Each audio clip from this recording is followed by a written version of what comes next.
Minhas irmãs, meus irmãos, que o Senhor Jesus nos abençoe. É com muita alegria que voltamos ao Kardec.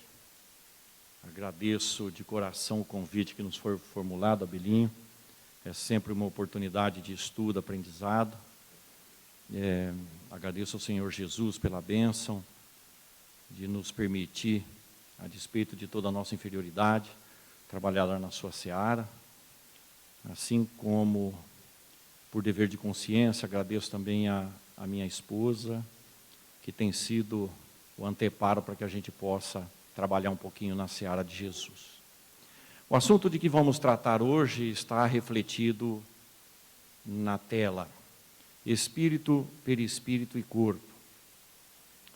Vamos discutir um pouquinho de cada um dos elementos e aquilo que um interage no outro, para que possamos nos conscientizar cada vez mais daquilo que temos nas mãos para crescimento e desenvolvimento dos nossos espíritos. Quando esses três elementos estão juntos, agrupados, é o espírito encarnado. Quando lhe falta o corpo físico, resta-lhe espírito e perispírito na dimensão espiritual. A ideia da existência dos espíritos não é uma criação da doutrina espírita.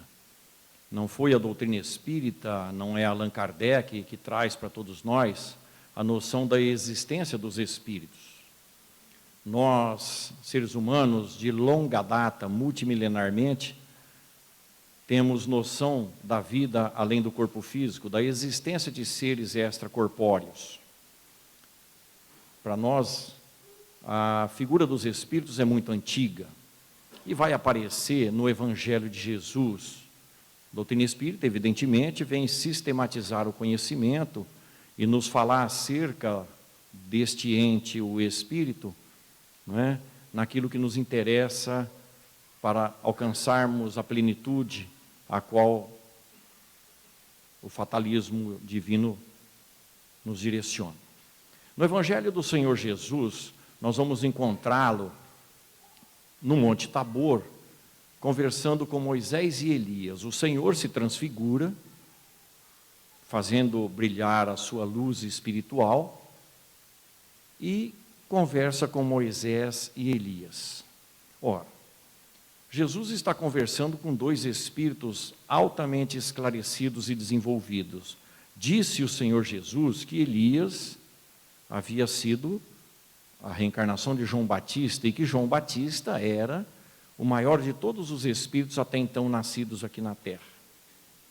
Então Jesus está conversando com espíritos superiores, espíritos altamente desenvolvidos.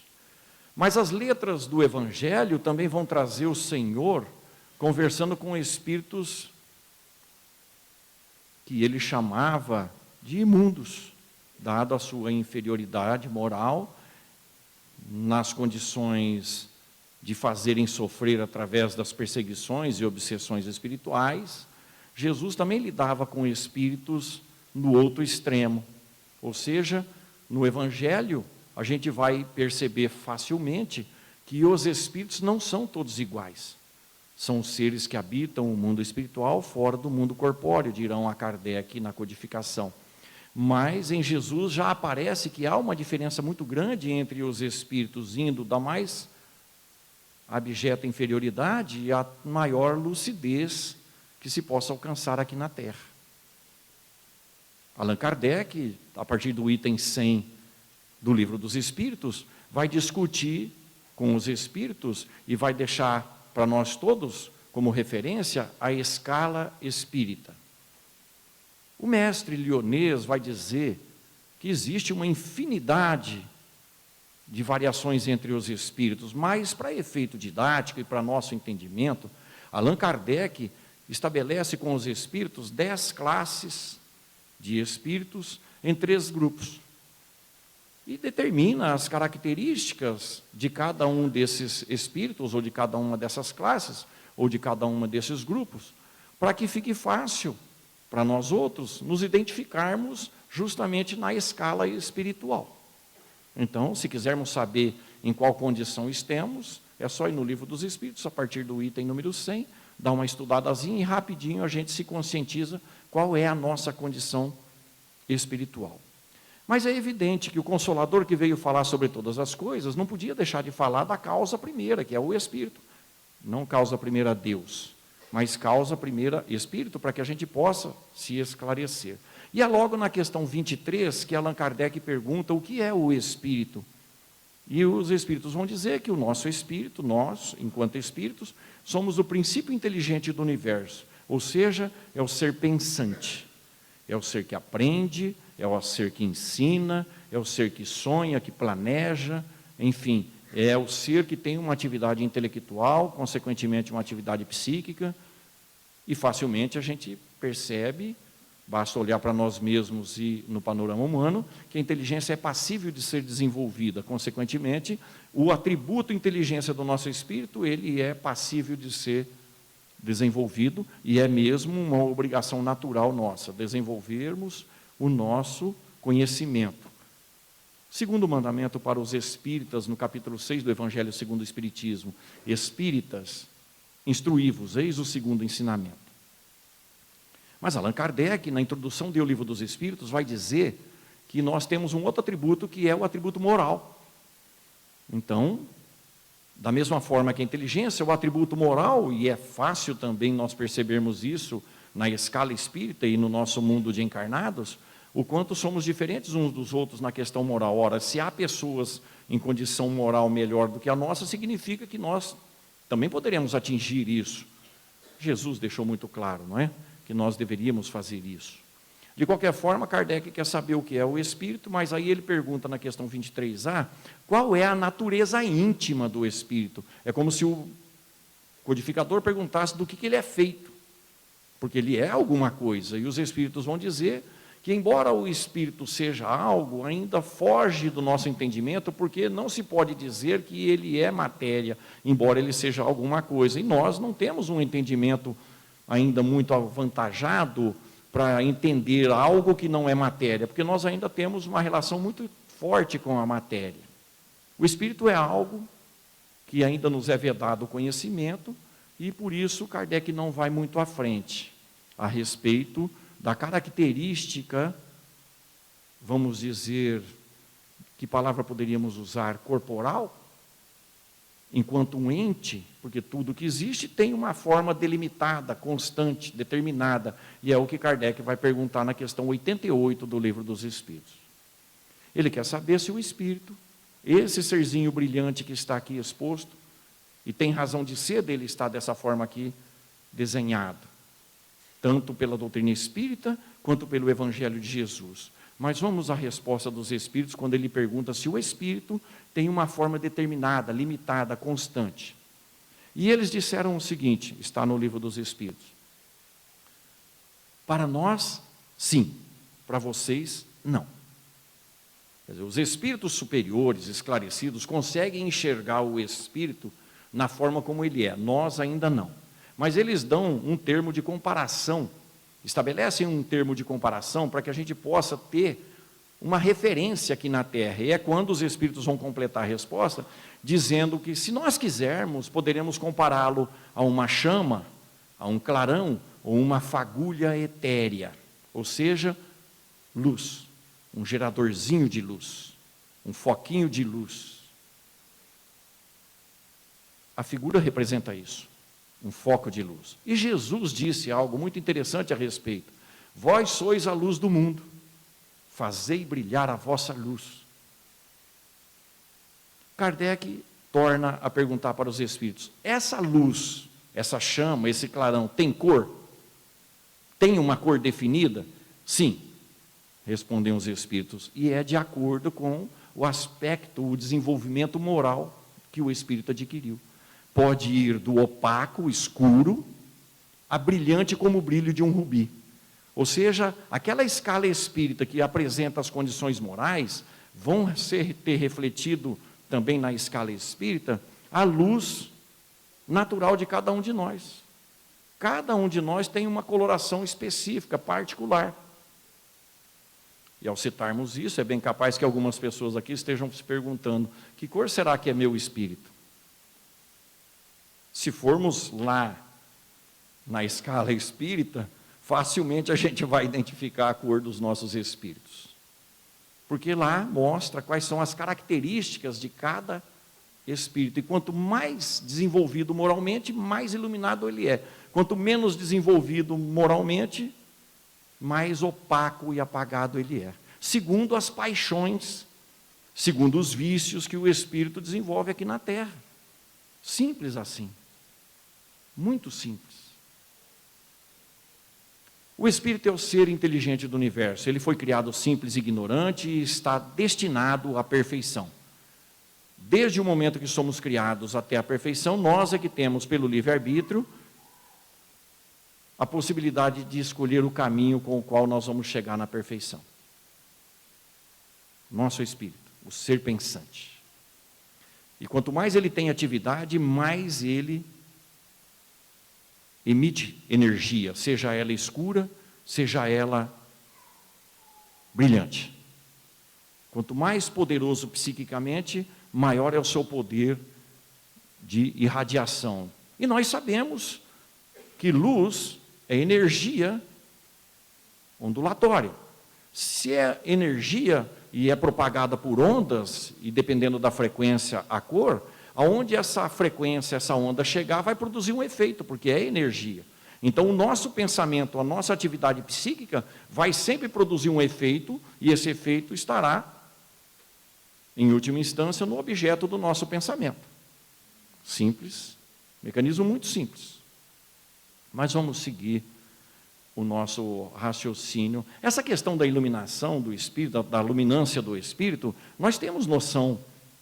Não precisa nem ser espírita, porque ao longo desses 2000 anos de cristianismo, a gente sempre se habituou a dizer que fulano é um espírito de luz, ciclano é um espírito de luz. E aquelas imagens que nós criamos, seja através de pinturas, seja através de esculturas, com uma determinada coloração no entorno, ou ainda com uma auréola na cabeça, é a noção que temos que quanto mais a pessoa se santifica, mais iluminada ela é. Então todos nós temos essa noção muito clara aqui na Terra. Allan Kardec, um pouquinho mais à frente da questão 88 e a questão 88A, vai fazer a seguinte pergunta aos espíritos. O espírito anda a descoberto ou há alguma coisa que o reveste no mundo dos espíritos? E os espíritos disseram que existe uma matéria que reveste o espírito. A partir dessa questão, a questão 93, fica designado que esta matéria que reveste o espírito, para nós outros, chama-se perispírito. Kardec vai definir o nome perispírito a partir da questão 93. Mas é preciso fazer também, como nós fizemos com o espírito, fazer um esclarecimento. Não é a doutrina espírita que está criando a noção de que existe um corpo, existe uma matéria que envolve o espírito. Não. Há milênios nós estudamos, nós seres humanos, estudamos a existência de um corpo físico, de um corpo perispiritual, de um corpo espiritual. No Egito dos faraós, há 4.000 anos, já se estudava a existência dessa matéria que reveste o espírito. Joana de Ângeles, em Estudos Espíritas, vai nos lembrar sobre isso, que em todos os séculos, nos últimos 4.000 anos, se estudou o perispírito em todos os lugares do planeta. Em cada lugar, evidentemente, tinha um nome. A doutrina espírita vai chamá-lo perispírito. E os espíritos, em 4 questões do Livro dos Espíritos, vão trazer algumas informações extremamente interessantes e necessárias para o nosso conhecimento. Primeiro, que esse corpo perispírito, aqui representado na figura central, esse corpo ele é formado com os elementos que compõem o planeta. Os elementos químicos, os elementos físicos, que fazem parte do nosso planeta, fornecem os elementos para compor este corpo. Ora, se são elementos tirados do mundo físico para compor o perispírito, significa que tem um peso. E o perispírito obedece a uma lei gravitacional. O nosso corpo espiritual, embora ele seja invisível, ele obedece a uma lei gravitacional. Emmanuel vai nos dizer isso no capítulo 6 de Roteiro, mas se quisermos nos aprofundar, 2 livros espetaculares a respeito do perispírito, Luiz Gonzaga Pinheiro e Zalmino Zimmermann, vão estudar com profundidade e nos conscientizar, nos fazer conhecer a realidade. O nosso perispírito tem um peso específico. Permite ao espírito que ele se movimente e que ele se eleve na atmosfera. Pronto. Qual é o peso do meu perispírito? O grande doutor Hernani Guimarães Andrade trabalhou esse tema num livro muito interessante chamado Psiquântico. Na Europa, guiados por orientações espirituais, chegou-se à conclusão que o nosso perispírito tem em torno de 50 gramas. Pesquisas em Massachusetts, nos Estados Unidos, na prática, colocando pessoas que estavam para desencarnar sobre balanças de alta precisão, confirmaram que o nosso corpo perispiritual tem uma pequena variação, chegando até 70 gramas. Ou seja, quando a pessoa desencarna, o corpo perde cerca de 70 gramas. O que significa dizer que desencarnar emagrece. E que se alguém quiser dar uma emagrecida meio rápida, é só dar uma desencarnada. Quem está muito preocupado com o peso, né? Mas os espíritos vão dizer que essa condição de peso é que vai dar ao espírito melhor ou pior condição de se elevar na atmosfera. Então, se eu desencarnar hoje, onde vai o meu perispírito em termos de flutuação? Raciocinemos. Se nós enchermos uma bexiga, dessas que a gente enfeita as nossas festinhas de aniversário de criança, com o ar dos nossos pulmões, damos um nozinho e soltamos, ela cai. Mas se nós a enchermos com um gás mais nobre, ela vai flutuar. O perispírito é assim. Quanto mais moralizado o espírito, menos materializado é o espírito, mais livre ou mais pesado é o seu espírito, é o seu perispírito. E Jesus tem 2 orientações muito interessantes a esse respeito. O mestre vai dizer o seguinte: onde estiver o teu tesouro, aí estará o teu coração. Ou seja, tudo aquilo que a gente valoriza, materialmente falando, sejam pessoas, ou sejam coisas e objetos, o nosso coração, ou seja, o nosso sentimento, as nossas emoções vai estar envolvido e, consequentemente, vai prender o nosso espírito. E ele ainda vai dizer que tudo aquilo que está ligado na terra está ligado no céu, e o que nós desligamos na terra, nós desligamos no céu. Céu, para Jesus, para o nosso entendimento, é mundo espiritual. Então, se eu sou grudado a determinado bem material aqui na terra e desencarno, eu, no mundo espiritual, continuo preso a ele. Então, às vezes, a gente se prende à casa que a gente tem, ao carro que a gente tem, à conta bancária que a gente tem, às pessoas que convivem conosco, e a gente acha que, embora tenhamos desencarnado, precisamos continuar tomando conta aqui na terra para ninguém dilapidar o patrimônio ou tirar proveito das pessoas com as quais nós temos um vínculo. É isso, o perispírito vai estar tão denso e a nossa preocupação tão com as coisas materiais que a gente não vai sair do âmbito do terra a terra. Simples assim. Essa coisa de ir para uma colônia espiritual, como o nosso lar, por exemplo, que está a 50 quilômetros de altura, é meio complicado. Para chegar numa condição dessa, a gente precisa ser socorrido. E para a gente ser socorrido, precisa ter merecimento. Para ter merecimento, precisa ter atitude com relação ao próximo. Senão a gente desencarna e fica igual os exemplos que tem no filme Ghost. Eu acho que não tem um brasileiro ainda que não assistiu Ghost. Então todos nós vamos nos lembrar do que acontece quando os dois desencarnam, tanto o mocinho do filme quanto o bandido. O mocinho sai correndo atrás do bandido como se estivesse vivo. A hora que ele volta é que ele percebe que ele morreu. Quem trabalha em sala mediúnica, nos centros espíritas, sabe como é isso. Existe uma quantidade muito grande de espíritos que são trazidos para que a gente os informe de uma forma caritativa que eles já desencarnaram. Não sabe que desencarnaram. E como é que você explica para alguém que está vivo que ele morreu? Porque ele se sente vivo. E está vivo. E aí é todo um processo que às vezes se demora muito. Há uma quantidade muito grande de espíritos que, por conta do perispírito, precisam andar aqui na Terra de ônibus, de carro, de moto, de bicicleta, de avião, de navio, porque não consegue a volitação, a transferência geográfica por conta da força de pensamento. Os seus valores, as suas possibilidades estão restritas aos valores de encarnado. Vamos pensar nisso. Só uma vantagem nessas condições, você não paga passagem. Pode andar gratuitamente nesses meios de transporte que ninguém vai te cobrar passagem.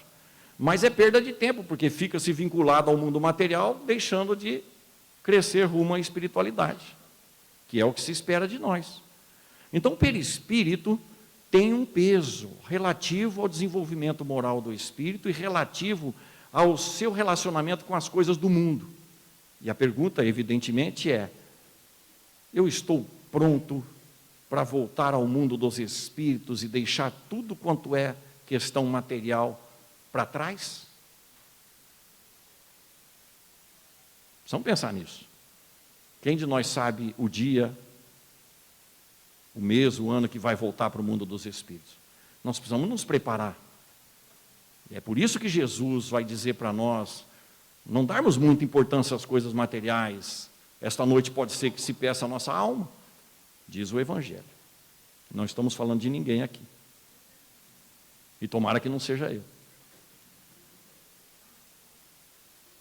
Kardec faz uma pergunta muito interessante aos espíritos. Questão 95, para encerrar essa questão do perispírito, naquilo que podemos chamar de aparência, porque se nós prestarmos atenção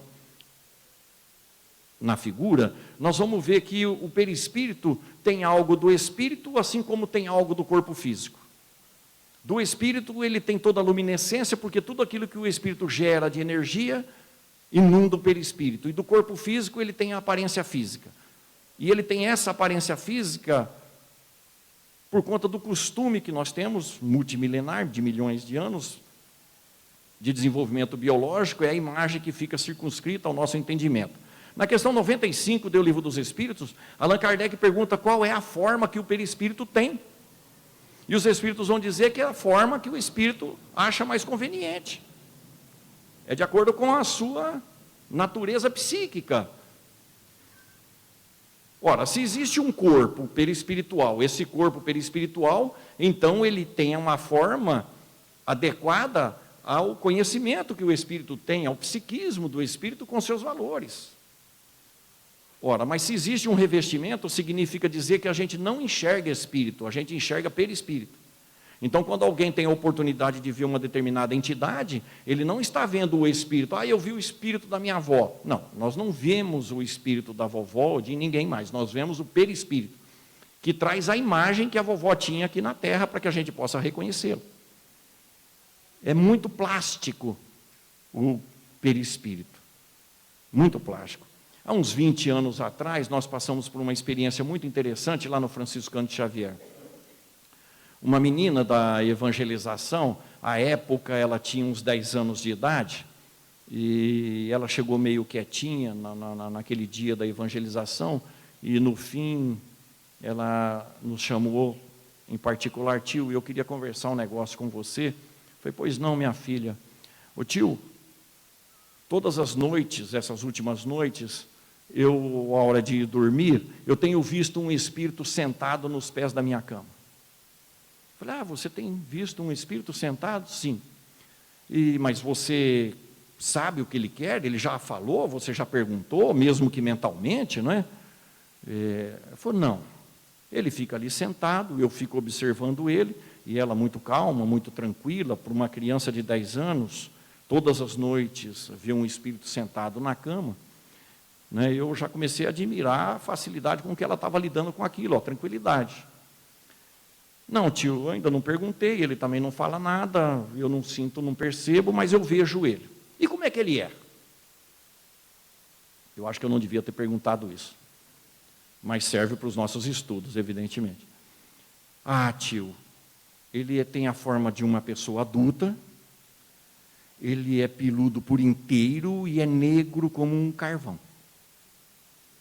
O rosto dele se assemelha a um rosto de cachorro, ele tem os dedos muito grandes, com unhas muito grandes, e numa das mãos ele segura um garfo muito grande.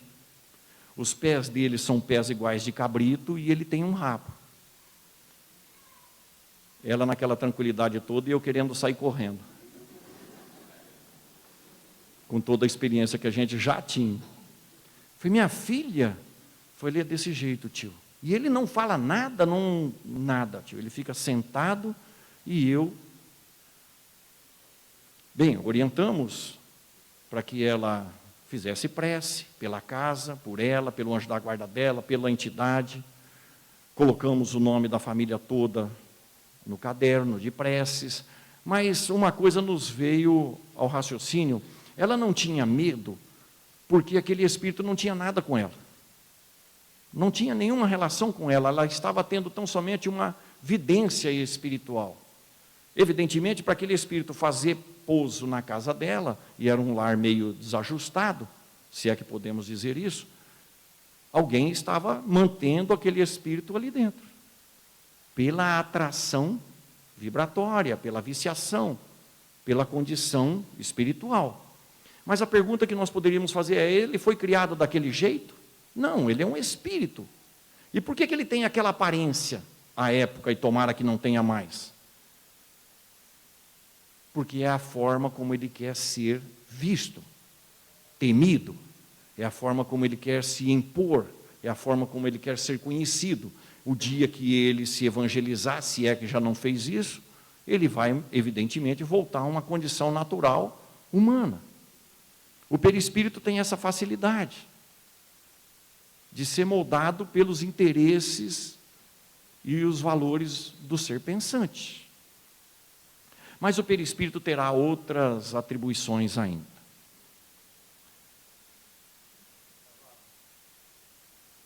Pois não? Por favor. Pessoal, tem alguém com um palho branco parado aqui na frente? FOU 9301. Vai ser multado e guinchado. Palho branco, FOU 9301.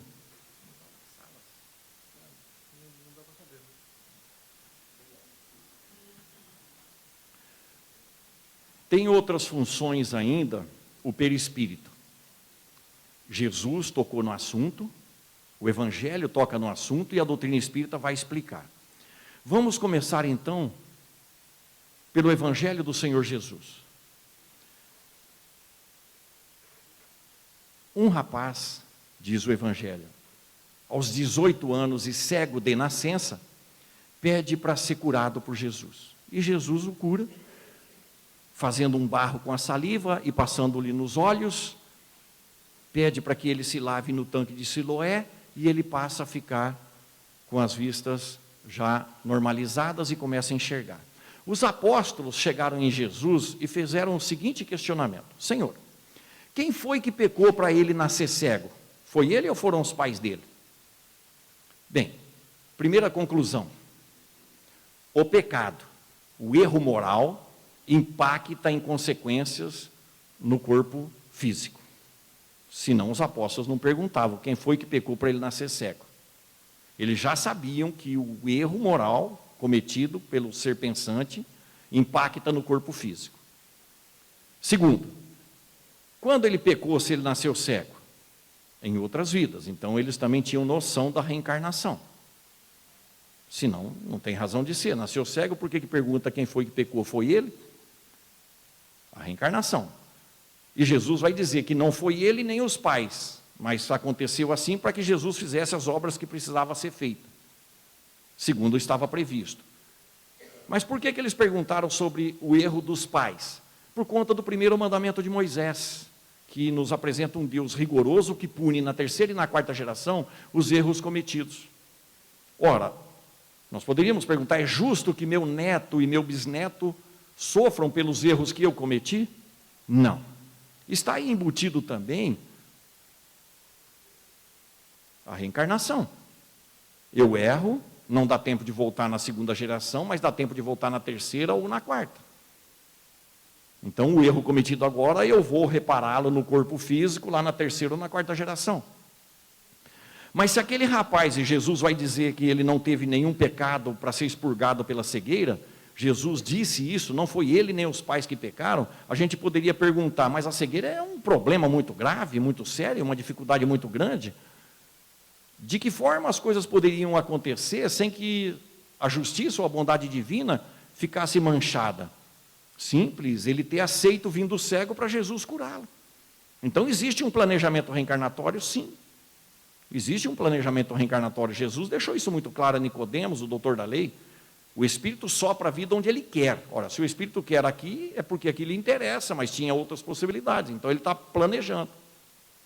De qualquer forma, o que fica muito claro é, todo erro que o Espírito comete vai trazer como resultado um impacto no corpo físico.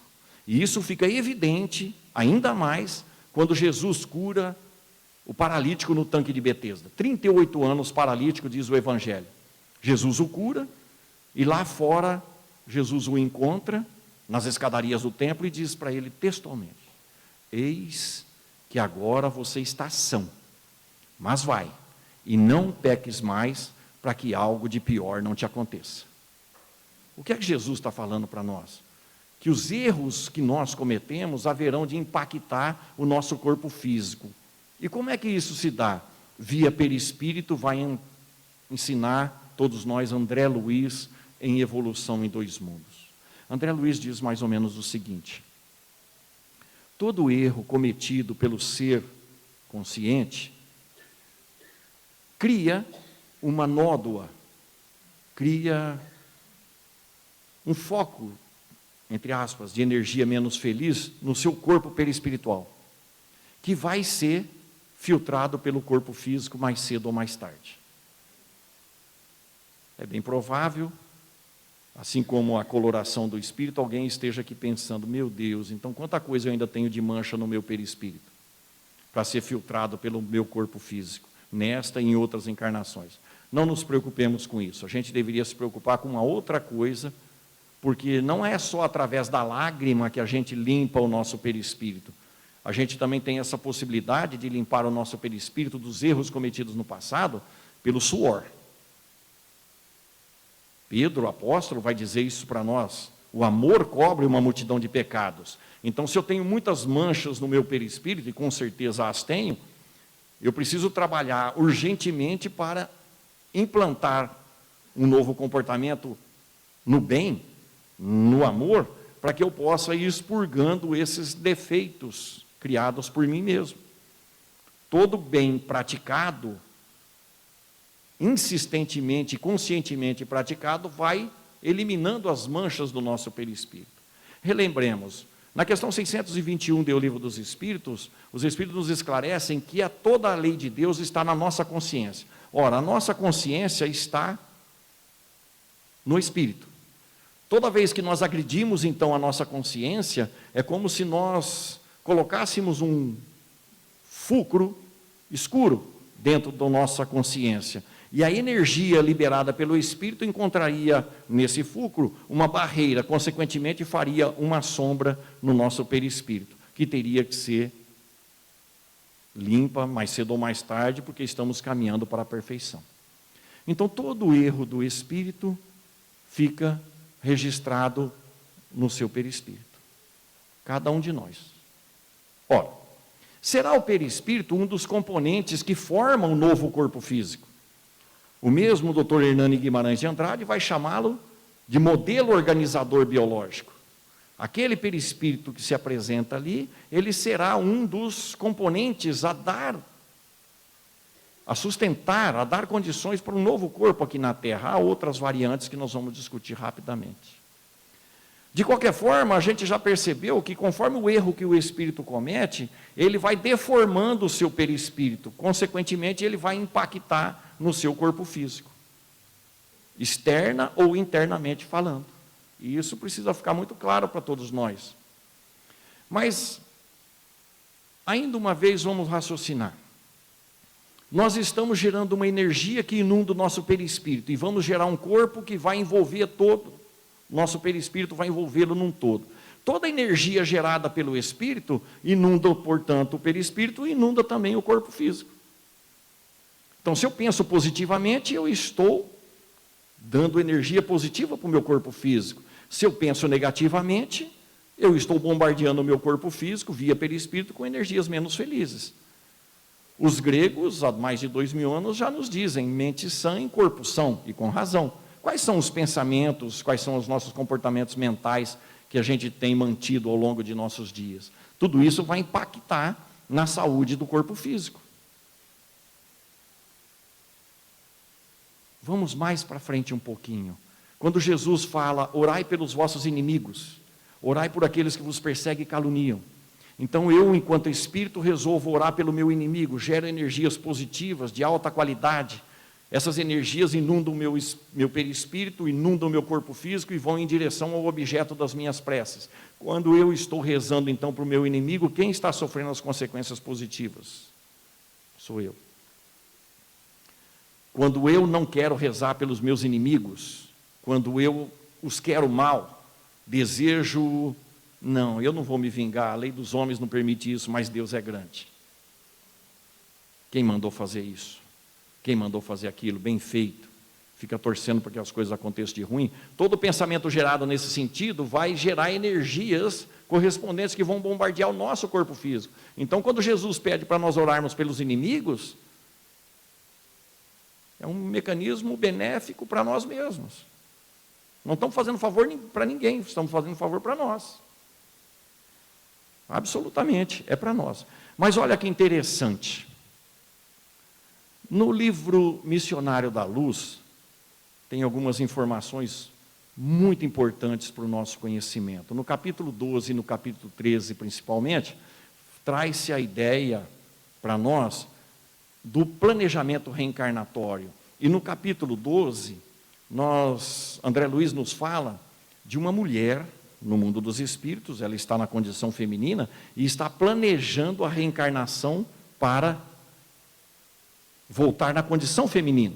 Ela já está na condição feminina no mundo dos espíritos e vai tornar a vestir a vestimenta feminina aqui na Terra. E, na ocasião, ela está indo para o departamento de reencarnação. E ela vai tomar ciência do corpo físico que ela vai ter na Terra, em função das suas necessidades espirituais, das suas condições perispirituais. Ela está indo lá no departamento de reencarnação, conversar com um espírito altamente competente, e ele está traçando um molde físico para ela. Ela vai, olha aquele manequim fluídico, se é que podemos chamar assim, criado por uma entidade espiritual de alta competência, e o que ela está vendo será a condição dela quando ela atingir a idade de adulta. Então ela está diante dela quando ela estiver na próxima reencarnação na idade adulta. E o que diz ela para aquele benfeitor? Este corpo eu não quero. Quem consegue agradar as mulheres, hein, Abilinha? Nem no mundo dos espíritos, hein? Minha irmã, por que você não quer esse corpo? Acreditem na resposta.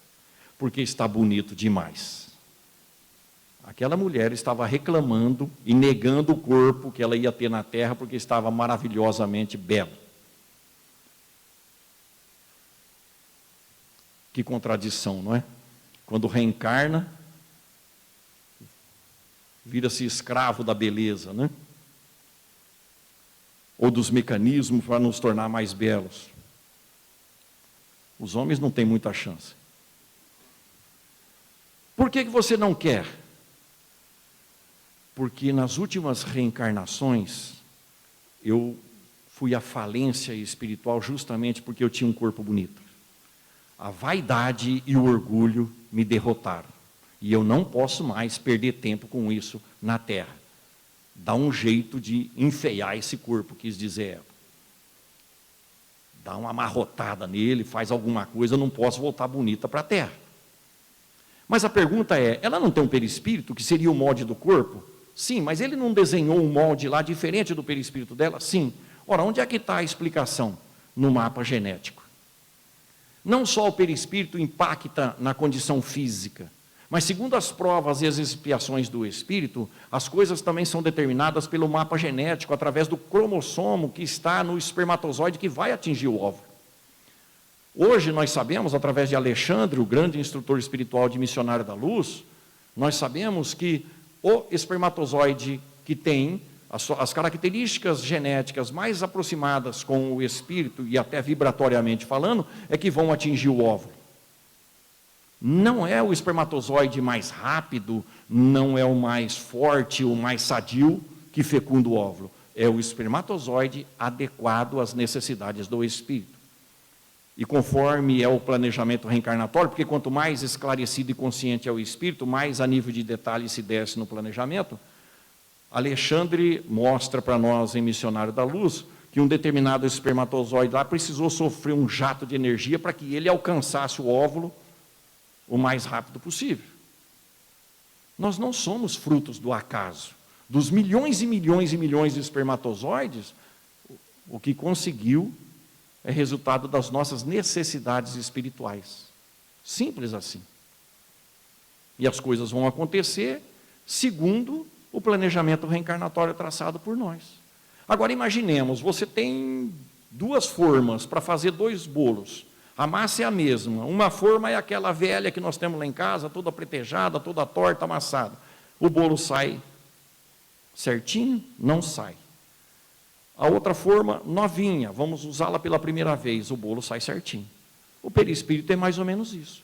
Consequência das necessidades do espírito e daquilo que ou ele fez no passado, ou que ele planejou para o futuro, segundo as suas necessidades de provas e expiações. Está em nossas mãos.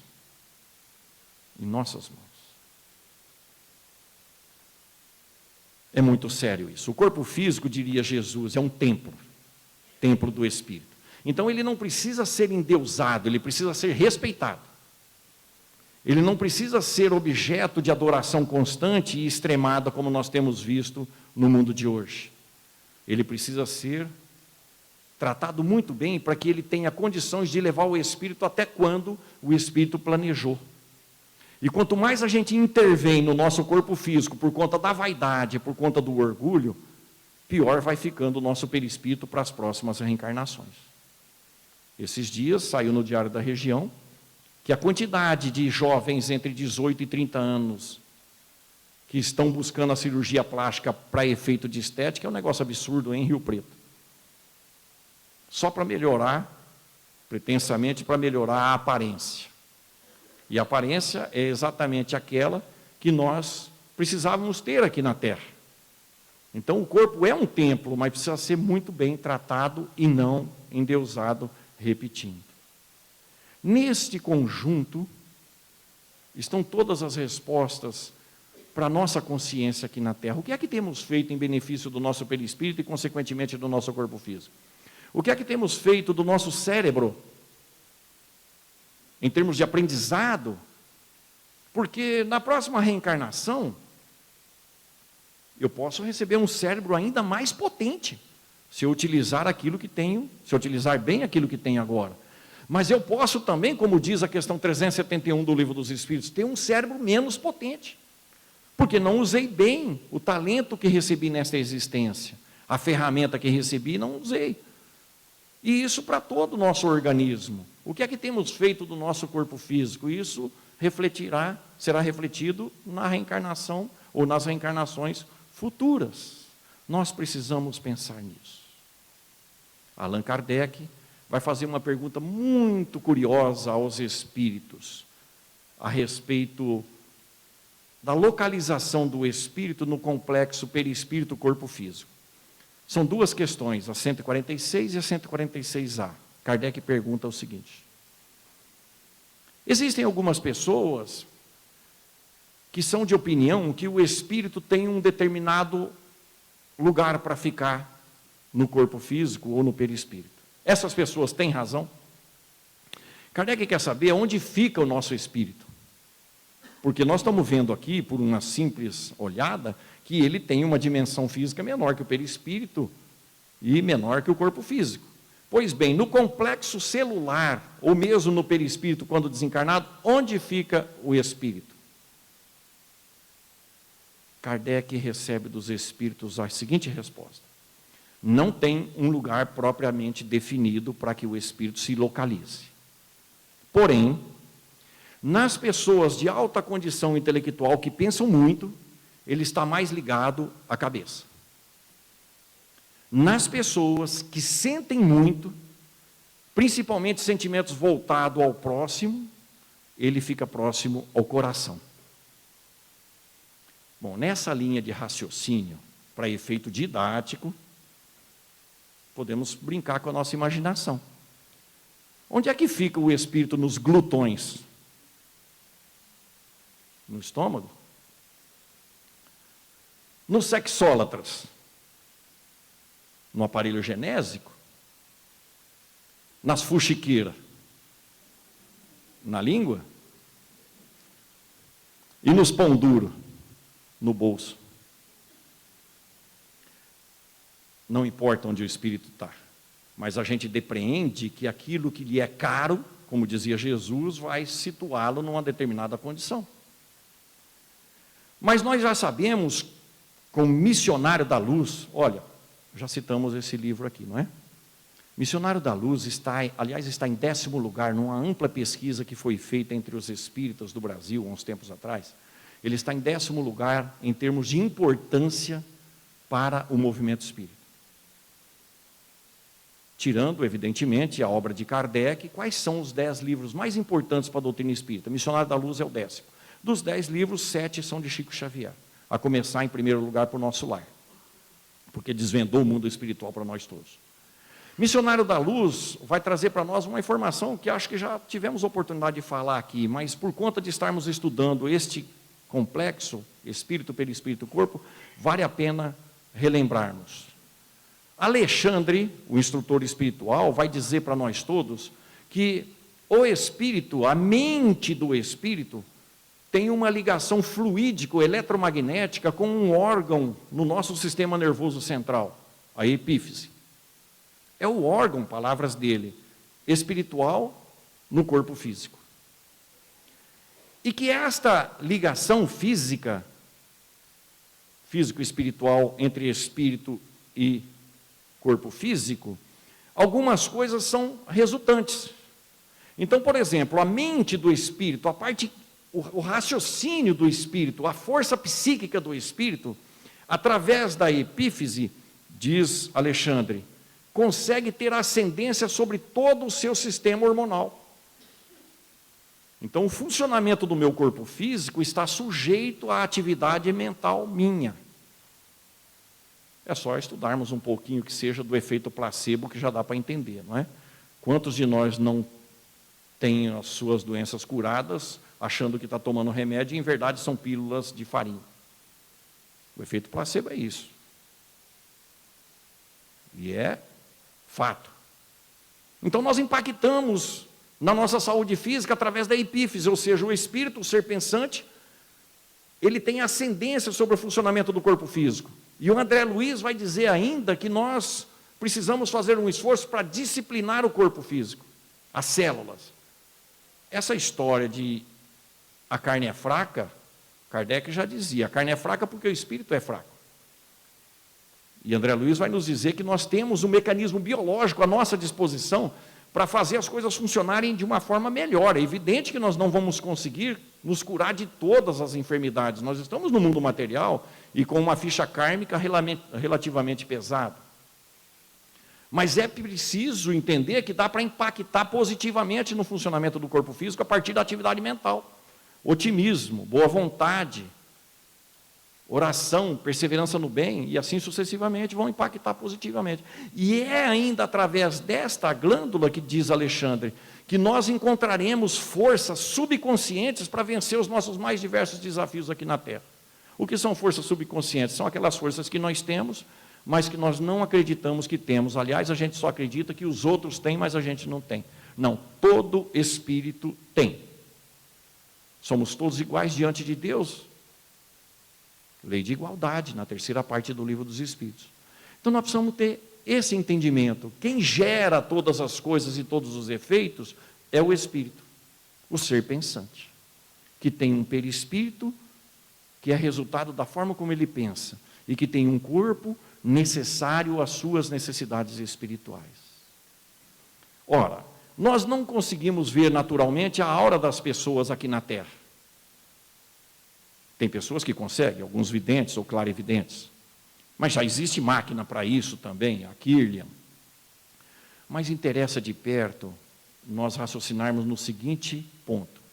A nossa energia, a luminescência que nos envolve, a nossa aura, embora nós não a vejamos, os espíritos desencarnados a veem. E só de olhar na nossa coloração, eles já vão saber do que se trata, quais são as nossas viciações, as nossas tendências menos felizes. Então, a minha identidade espiritual é a luz que eu emito através da minha atividade psíquica, fundamentada nos meus valores e interesses. Jesus falou sobre isso.